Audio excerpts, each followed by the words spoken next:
I think it was about March 9th, a day or two after Restaurant Week was completed. Every news outlet in the world was saying the exact same thing. As fears of the coronavirus spread, more schools and universities suspend classes, while in Italy, a lockdown now placed on the entire.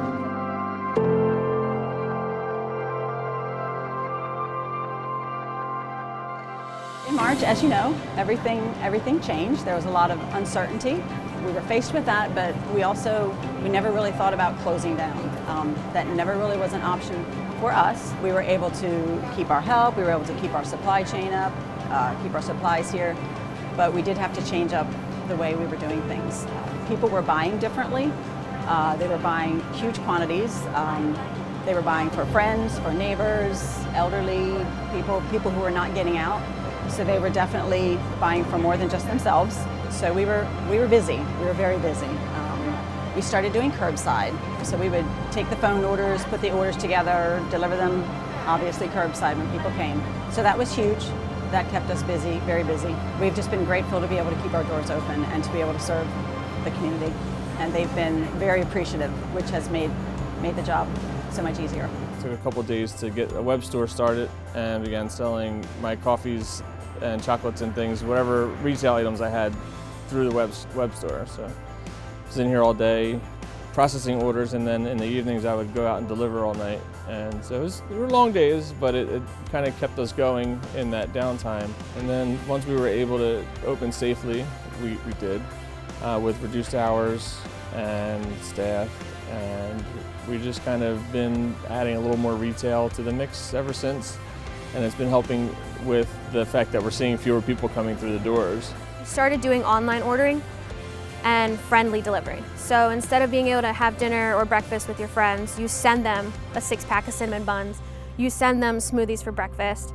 It was so much fun during Christmas time because people were sending like boxes of cookies and gift boxes, and it makes you feel like more than just a cafe, because now we're actually, as corny as it sounds, like delivering happiness and like helping people stay connected.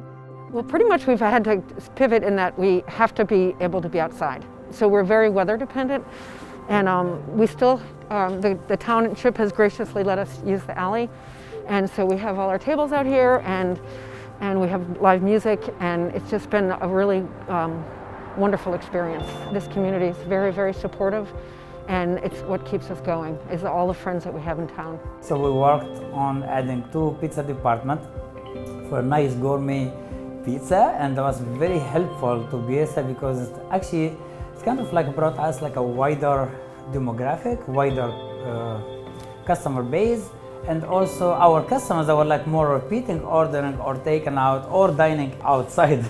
So from Biesa, because of the pizza addition. So the pizza helped, was not like the volume, but it was like more options for people that can have a casual dinner instead of coming looking for a fine dining dinner. We are primarily a sit-down dining restaurant, and as Brett mentioned, when we were shut down in March, we thought maybe a week or 2, and then it kept going, so we transitioned into takeout, which now we do a lot of takeout for people that aren't ready for dine-in, but it was also a good learning experience for us, not having been a big takeout restaurant before. We were doing curbside pickup, we have people order over the phone, we do it as contact-free as possible, take their information, take their credit cards, so they can just come in and pick it right up. We've also learned how to do it differently in the restaurant. What tables can we seat, what tables can we not seat? Did we take tables out, which we did to make more spacious environment? We closed for about 10 days in the very beginning to just kind of decompress and figure out how we were going to pivot. And so we started out just doing curbside pickup 1 day a week on Wednesdays.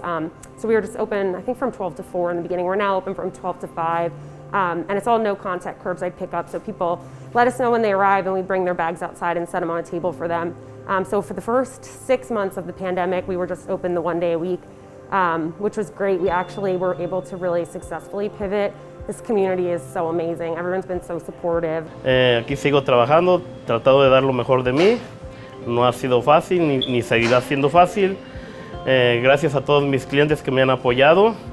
Ahorita estamos pasando un momento un poco difícil, pero pues no se puede ahorrar, no se puede hacer mucho, pero al menos podemos seguir sobreviviendo. Se va uno al día, pero así es la vida. También las gracias de parte del personal que trabaja conmigo. También ellos tienen sus metas, sus sueños, entonces forzosamente tenemos que seguir trabajando porque si no trabajamos no comemos. Y muchas gracias por todo este tiempo que nos han apoyado. Yeah, so it was pretty scary in the beginning when we first, learned about what was going on. Obviously we're a restaurant, and they're talking about shutting down restaurants. So it's pretty scary to think we just opened a spot, and invested heavily in this area and into the business, and then to hear that we might have to shut down. Very scary, but thankfully, because of the tight-knit community here in Kennett and the locals are just amazing, they actually came out and supported us and started to order takeout right away.